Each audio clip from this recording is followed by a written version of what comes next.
Bon ok, aujourd'hui je suis à Valenton pour essayer cette toute nouvelle GSX 1000 GX. On a gardé le même moteur que sur la GT et sur la GSX S 1000, à savoir le 4 cylindres dérivé de la GSX R 1000 de 2006. Il doit s'appeler le K6 ou un truc comme ça. La fiche technique, on y va. À l'avant on a une jante de 17 pouces avec deux disques de 310 mm arrêtés par des étriers Brembo 4 pistons sur une fourche inversée pilotée. À l'avant le Dunlop Sportsmax Road Sport 2, c'est absolument horrible à dire comme nom, c'est nul, faut pas faire ça. Fait 120 de large, donc on a clairement des ambitions de routière ici, c'est très bien. Pour coller justement à ces ambitions de routière, on le voit juste au-dessus du cadre alu, on a 19 litres de réservoir pour alimenter ce 4 cylindres en ligne, 152 chevaux à 11 000 tours minute, c'est assez haut perché, je l'ai assez dit sur toutes les autres déclinaisons, voilà. Est-ce que c'est exploitable, etc. On va y revenir. Les 10,8 mètres kg de couple sont délivrés à 9250 tours, donc encore une valeur assez haut perché. On va voir ce qu'il y a comme exploitabilité entre guillemets. On a une boîte 6, un shifter, l'ensemble pèse 232 kg et à l'arrière on a un disque de 220 mm de diamètre pincé par un étrier Nissin simple piston. Le pneu lui fait 190 de large, c'est assez balèze, hein. J'ai dû relire cette information 2 fois pour être sûr que je ne m'étais pas trompé, mais c'est bien ça. Et la selle est à 845 mm de haut. Elle est proposée, cette GSX S 1000 GX, à 17 900 €. Que dire de ce prix, si ce n'est que c'est assez cher pour Suzuki. On va dire que Suzuki se donne les moyens de ses ambitions pour faire changer les mentalités de ses futurs clients, pour dire que vous voyez, maintenant on vend des motos de qualité, donc on y met le prix, mais le prix est quand même assez élevé. Il aurait fallu que ça soit un peu moins cher pour commencer à convaincre avant d'augmenter. Bref, je suis pas dans le marketing, mais j'aime pas trop cette logique de faire augmenter les prix à ce point là. En termes de finition, il y a des petits détails vraiment sympas, hein. Ici, à cartouche séparée de l'amortisseur arrière, on a du réemploi mais bien fait, hein. Ça c'est le feu du Vestrom, on le reconnaît. On a des clignotants LED de série, je le précise, ça peut faire rire, mais chez Suzuki c'est un vrai sujet. Des pare-mains, des petits assemblages comme ça, très jolis, hein. Ici c'est gris métallisé, on a une pièce qui est séparée du reste du carénage, c'est très fin. On a une petite aération ici, hein. Je pourrais passer le doigt dedans, bon, et c'est con, j'ai pas les doigts assez longs pour qu'ils ressortent, mais bref. Un éclairage LED, toujours le même, mais dont la disposition change, et des feux de jour ici, voilà, que j'ai allumé, très bien. Feu de croisement, feu de route, et une moto qui a l'air vraiment méchante. Très bien, on y va, on est prêt. Et on me faisait remarquer, pour en avoir discuté avec un collègue l'autre jour, que cette moto n'a pas de béquille centrale et que ça c'est bien pratique quand on veut faire attention au chaîne soi-même, ou même le graissage. C'est quand même pas mal, hein. Surtout quand on s'adresse à un public qui roule beaucoup. C'est bien parce que le contacteur est pile comme ça juste après le réservoir, on n'a pas à le chercher de l'autre côté du pontet. C'est très agréable.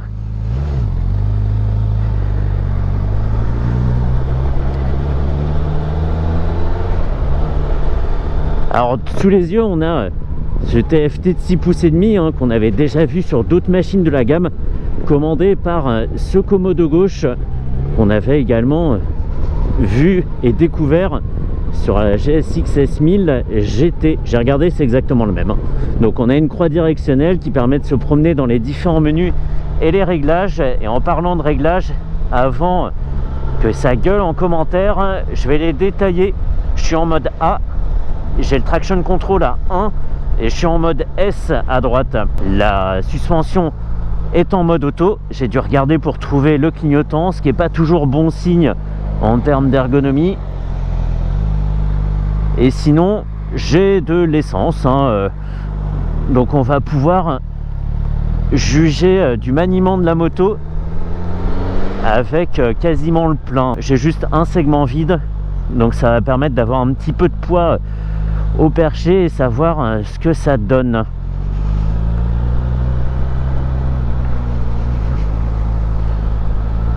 On est sur une position qui est pas tout à fait celle d'un trail, hein. Cette moto étant un hybride, pour moi elle se rapproche de la S1000 XR chez BMW. Donc c'est pas un trail, c'est pas une GT, c'est pas une routière, et la position retranscrit ce positionnement un peu hybride. On est à la fois assez droit et assez haut sur la route, mais en même temps on est un petit peu ramené sur l'avant parce que l'élévation du guidon est pas très importante, et donc on a cette position vraiment inclinée de quoi 3, 4, 5 degrés vers l'avant, ce qui nous met un peu à l'attaque.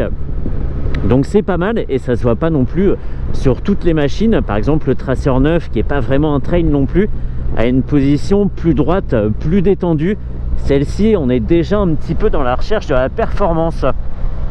En même temps 152 chevaux, c'est bien de s'y préparer, hein. Il faut déjà être un peu sur le devant.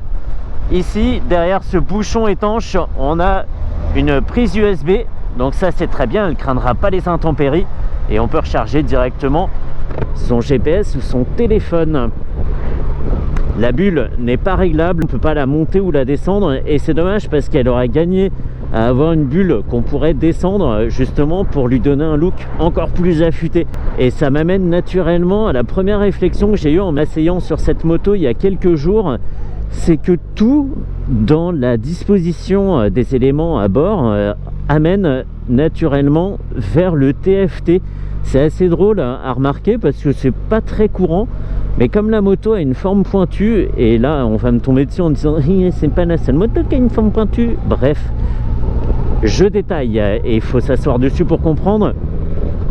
C'est que tous ces éléments de carrosserie amènent naturellement le regard du conducteur vers l'écran. Tout converge pour amener vers l'écran et ça fait un poste de pilotage qui est très naturel, où on a juste à baisser un petit peu les yeux, même si le compteur est tout à fait dans le champ de vision, hein. On peut comme ça lire les informations même du coin de l'œil.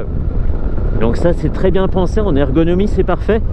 Et ce qui est bien aussi, c'est que l'écran n'est pas pile à angle droit par rapport à mon regard. Donc ça c'est bien pour les reflets du soleil, notamment quand on l'a dans le dos. Il n'est pas vertical non plus, mais du coup ça casse les reflets et c'est vraiment bien pour la lisibilité. Par contre, sa présentation est purement dégueulasse. On est d'accord, hein. On a mis un grand TFT et on a rempli les 2 tiers avec ce contour. Alors oui, bon bah oui, il est super détaillé, hein. Là effectivement c'est de 500 tours en 500 tours, les graduations très bien, mais on n'a pas grand chose à faire. Il y a la vitesse au milieu, une zone rouge qui commence à 11 734 tours, je le sais parce que c'est archi précis et que j'arrive à voir les unités. Bref, j'exagère, mais c'est ça. Donc gros affichage très simpliste à gauche, la jauge à essence, tous les contrôles à droite et les informations comme la température de l'eau, le trip 1, trip 2, la conso moyenne, etc. dans la partie inférieure droite. Et j'ai bien cherché dans le manuel, hein, pour une fois, et je crois que c'est la première fois que je lis le manuel d'une moto que j'essaye. Et ben on peut pas changer cet affichage, on peut pas avoir quelque chose de plus course, de plus route ou je sais pas, mais de différent, c'est pas possible.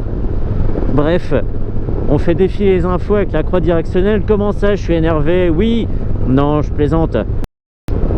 Totaliseur, voltmètre, température de l'air avec ce tout petit 4 degrés aujourd'hui. L'autonomie, il me reste 143 km d'autonomie, une conso instantanée à 6 litres ici, une vitesse moyenne et une horloge tout en haut à droite.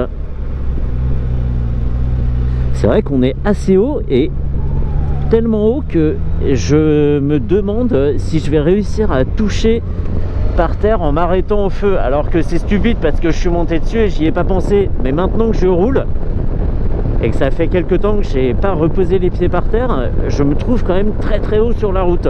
Donc là on rejoint un peu le placement trail de la machine, et là c'est le placement sportif de la machine.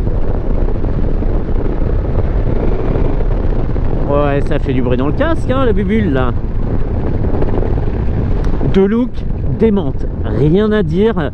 Équipement très bien, suspension pilotée, etc. Ça c'est vrai que Suzuki a bien suivi la tendance, il n'y a pas de problème. On m'informe que là il y a un risque de verglas sur la route, parfait, très bien. On peut fermer, close, voilà.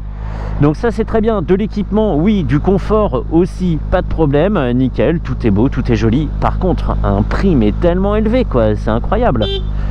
Coup de klaxon. C'est trop, c'est trop. Ils auraient dû, je le disais, hein, faire un prix moins important pour ramener des clients, et après bouche à oreille, et l'année prochaine ou l'année d'après ils auraient augmenté le prix et ça aurait été bien. Mais ça aurait vraiment appelé les clients à essayer cette machine et à l'acheter. Là, ça refroidit un petit peu.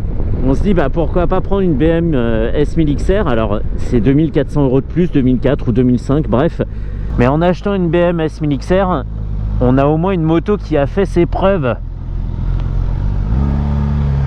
Ça se manie bien. Alors j'ai pas les deux pieds parfaitement à plat, ils sont même pas à plat du tout, bref, mais j'ai quand même une bonne moitié de chaussures, j'ai une bonne pointe par terre et en manipulation comme ça c'est suffisant. Même en freinage d'urgence, quand il faut vite trouver un appui par terre, ça serait suffisant. Et je le rappelle, je fais 1m73 avec des jambes d'une taille normale.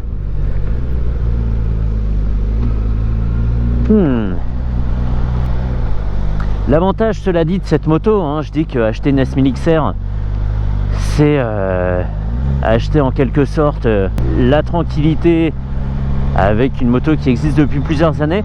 Mais l'avantage de cette machine, c'est qu'elle utilise un bloc, je le disais, qui est un bloc éprouvé hein, depuis plus de 15 ans hein, que ce bloc est utilisé chez Suzuki. On a vraiment une moto fiable, il n'y a aucun souci là-dessus, c'est du costaud, etc., etc. Par contre, c'est pas impossible que cette moto finisse par tomber en panne.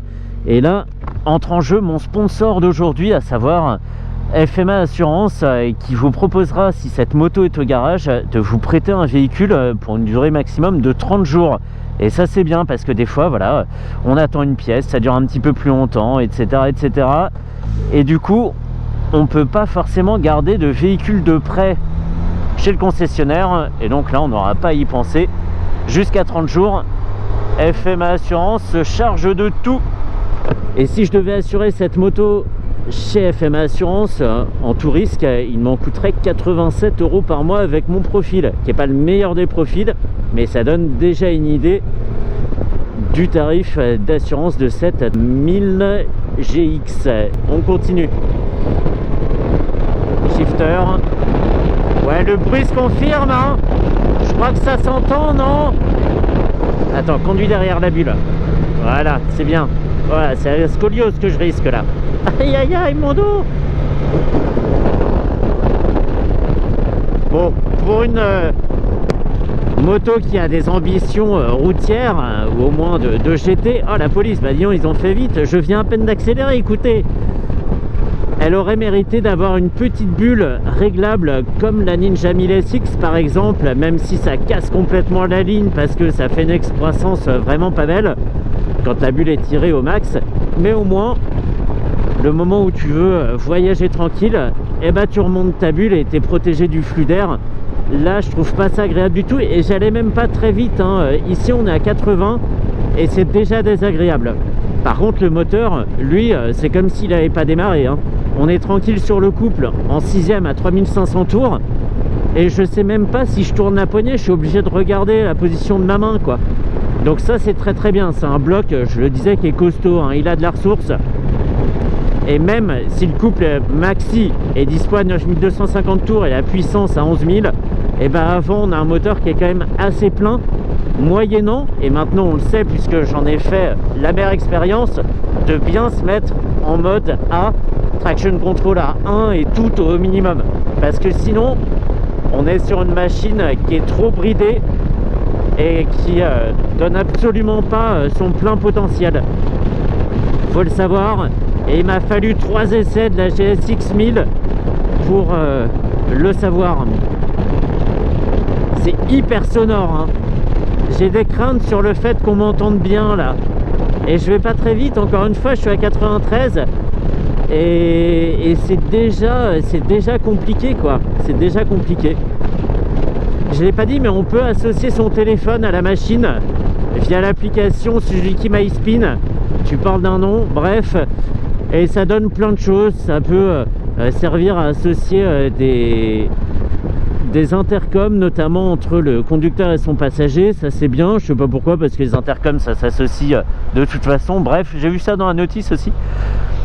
Et puis ça permet aussi d'avoir le niveau de batterie de son téléphone, de notifications, des choses comme ça. Bref, j'aime pas trop ce genre de techno sur les motos, c'est pour ça que je suis pas hyper emballé par la nouvelle. Mais ça existe, alors voilà, il faut en parler. On a aussi un régulateur de vitesse, ce que je n'avais pas dit. On l'active à droite, sur le commodo de droite, et on le règle à gauche. Il faut bien répartir les boutons parce que sinon on termine avec un commodo chargé comme sur l'Africa Twin.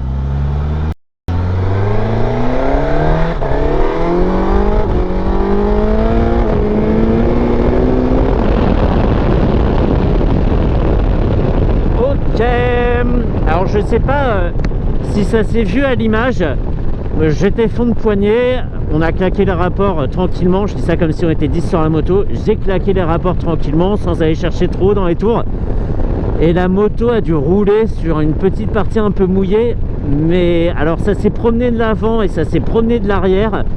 Moi je l'ai senti à la fois dans le guidon et dans les fesses, je sais pas si ça s'est vu à l'image, mais la moto est restée sur son cap, mais d'une façon impressionnante quoi. Elle est assise sur la route de tous ces 232 kg et elle n'en bougera pas, d'accord? Et 232 kg plus mes 80, ça fait 312 kg. Qu'est-ce qu'on est lourd? C'est fou. Bref, donc stabilité, nickel. Effectivement, on est bien posé sur la route et la moto ne bougera pas. À la fois ici en courbe, on l'avait vu, j'en avais pas parlé parce que c'est plutôt normal, mais c'est rassurant qu'elle le fasse. Si je peux écarter, je peux. Ça c'est bien, c'est pas toutes les motos qui le font, hein, faut pas rire. Et en ligne droite, à pleine charge, sur chaussée un peu précaire, ça marche aussi. Mais le bruit, ah le bruit, c'est dommage parce que ça gâche un petit peu le voyage. On a tout ce qu'il faut pour le confort, la selle est très agréable, elle retient bien le postérieur, elle est souple, elle est vraiment confortable, la position est bonne. Le fait d'être penché en avant ne génère pas de fatigue supplémentaire parce que c'est pas exagéré non plus. Mais par contre, le bruit, un bruit infernal, et c'est pas des gros remous parce que ma tête bouge pas. Par contre, c'est que des coups de...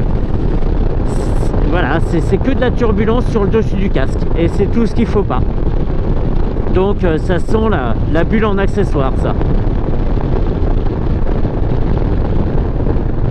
Allez, je me rentre à Valenton chez ABR Moto et un grand merci à Rebecca, c'est un de ses derniers jours à la concession. Merci à elle, je vais aller débriefer et lui donner mon ressenti, et bah je pense que le seul point négatif c'est les bruits. Allez, je me rentre tranquillement, c'était très bien de trouver cette 1000 GX à l'essai. Je suis très content, c'est une moto que j'attendais parce qu'elle déchire autant en photo qu'en vrai. Franchement, incroyable, incroyable de look. Allez, retour maison. Je crois que j'ai trouvé une technique pour pas avoir de remous. Je me mets à l'aspiration derrière un camion. C'est très bien. En fait, tu fais ton trajet, tu sautes de camion en camion suivant leur destination. Tu t'arranges pour qu'ils aillent au même endroit que toi. Et tu voyages serein. Là je sais que ça s'entend que j'ai plus de turbulence. On est bien, hein. C'est complètement interdit, hein. Mais c'est le seul moyen de ne pas avoir de turbulence.